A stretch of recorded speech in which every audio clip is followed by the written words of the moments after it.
שלום, קוראים לי מייקל ג'ילט ואני גר בלינצ'בורג, וירג'יניה. לינצ'בורג היא עיר קטנה ויפה ונחמדה.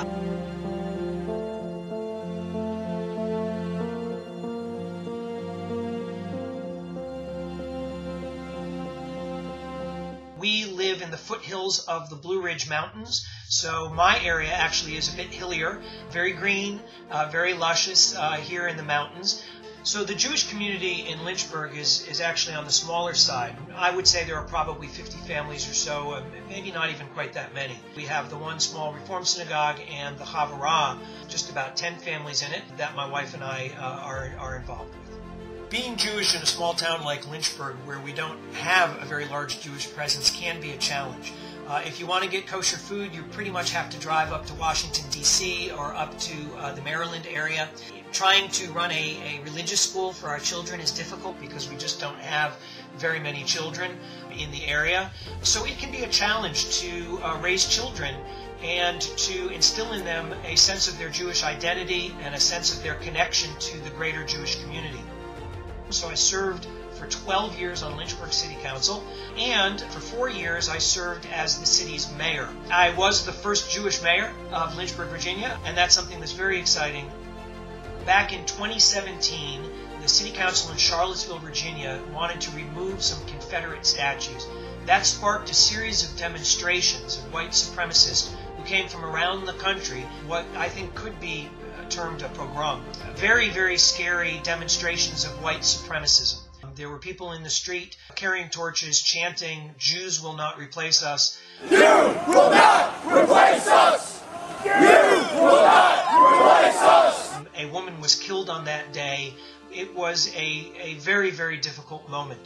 But an event like the one that we saw in Charlottesville does remind all of us that hatred just is barely below the surface. Here in Lynchburg, we really do not experience significant anti-Semitism. You feel safe. But I do have to say that perhaps the most overt experience I've had with anti-Semitism did take place while I was on City Council. We were debating an issue about funding for television programs that individual citizens might want to produce. Someone whose show probably was not going to make it accused me of wanting to kill the show because I was Jewish and because, at least in her mind, there are certain Jews who hate Christians. It was pretty unsettling when that first started, but I'm very proud to say that my fellow council members rallied around me at the moment, and she backed off. But I certainly do feel that the ground can shift under your feet at any moment, that as a Jew, that makes us all feel a bit more vulnerable. There's no question that being Jewish in Lynchburg has sort of invited people to ask me a lot of questions, not just about Judaism, but also about Israel. Back when I was in high school, I had a great feeling of connection to the state of Israel and wanted very much to live there and to study there. I actually left high school for a few months and traveled to Israel, where I lived for about 5 or 6 months. The second summer that I went to Ulpan in Jerusalem was during the conflict in Gaza. But during that time, I was getting bombarded. Back then, it was Skype meetings with the local TV programs and the newspapers, because they really wanted to understand what was going on in Gaza and what the war was actually like. I always try very, very hard to be honest, to help people understand what the values are of the Israeli community.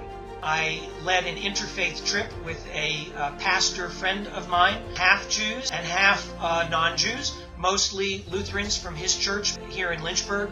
And in fact, we had planned another interfaith trip for just this year, but I'm afraid COVID-19 made that impossible. Leading an interfaith trip to Israel is really just one of the ways that I have tried to demonstrate my commitment to Israel and to offer whatever little help that I can. I'm a member of the Virginia Israel Advisory Board, which is a governor-level statewide organization that works to build business connections between businesses in the Commonwealth of Virginia and the state of Israel. So as a board member, it's my job to use whatever political connections I have in order to help make connections between those businesses and bring some of that Israeli business to Virginia. So what does it mean to really live in the diaspora? I think a lot of Jews in the United States really don't understand that. They don't feel that. They live in places like New York, or they live in places like Los Angeles, where there are large Jewish communities, and it's very easy for them just to be Jewish.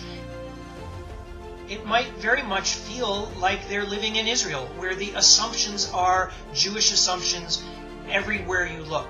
That is not what it's like to grow up in small-town United States.